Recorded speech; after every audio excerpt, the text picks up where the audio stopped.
of the Parliamentary Conservative Party that there should be a new leader of that party and therefore a new Prime Minister. And I've agreed with Sir Graham Brady, the chairman of our backbench MPs, that the process of choosing that new leader should begin now. And the timetable will be announced next week. And I've today appointed a cabinet to serve, as I will, until a new leader is in place. So I want to say to the millions of people who voted for us in 2019, many of them voting Conservative for the first time, thank you for that incredible mandate, the biggest Conservative majority since 1987, the biggest share of the vote since 1979. And the reason I have fought so hard in the last few days to continue to deliver that mandate in person was not just because I wanted to do so, but because I felt it was my job, my duty, my obligation to you to continue to do what we promised in 2019. Isn't that where it was about power, money, you poncing fucking twat. From getting Brexit done to settling our relations with the continent for over half a century, reclaiming the power. Yeah, exactly, power. Laws in Parliament. No. Getting us all through the pandemic, delivering the fastest vaccine rollout in Europe, the fastest exit from lockdown, and in the last few months, leading the West in standing up to Putin's aggression. COVID gone now. And let me say now to the people of Ukraine that I know that we in the UK will continue to back your fight for freedom for as long as it takes.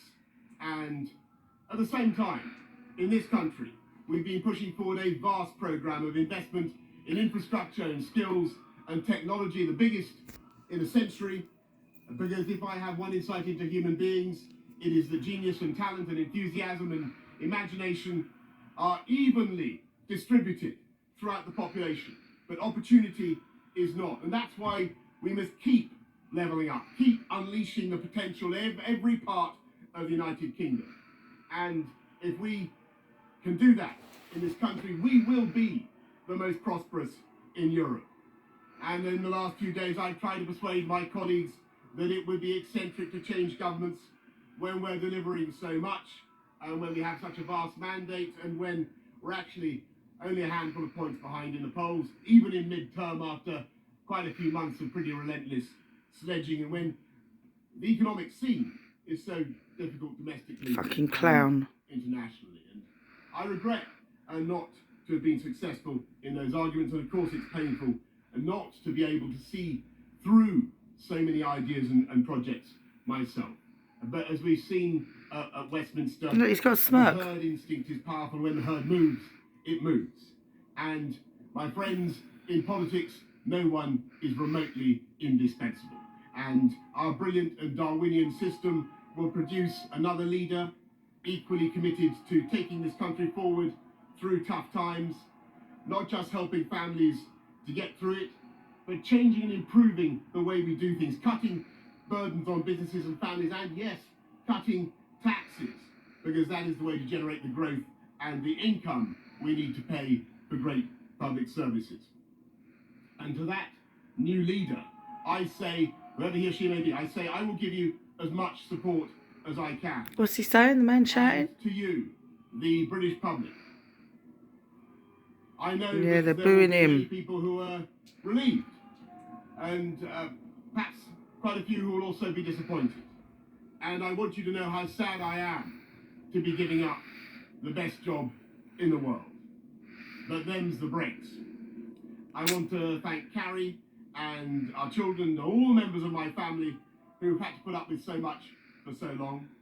I want to thank the peerless British Civil Service for all the help and support that you have given our police, our emergency services, and of course our fantastic NHS, who at critical moment helped to extend my own period in office, as well as our armed services and our agencies that are so fired around the world, and our indefatigable Conservative Party members and supporters, whose selfless campaigning makes our democracy possible. I want to thank the wonderful staff here at Chequers, here at number 10, and of course at Chequers, and our fantastic prop force detectives the one group, by the way, who never leak.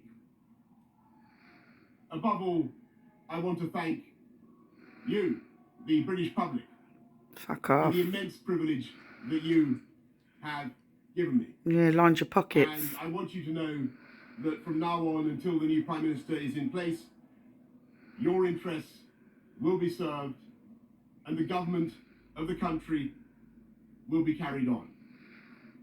Being Prime Minister is an education in itself. I've travelled to every part of the United Kingdom, and in addition to the beauty of our natural world, I find so many people possessed of such boundless British originality and so willing to tackle old problems. You took the piss out of us all, mate. That I know that even if things can sometimes seem dark now, I ain't got away with it. our future together is golden. Thank you all very much. Thank you. Wanker.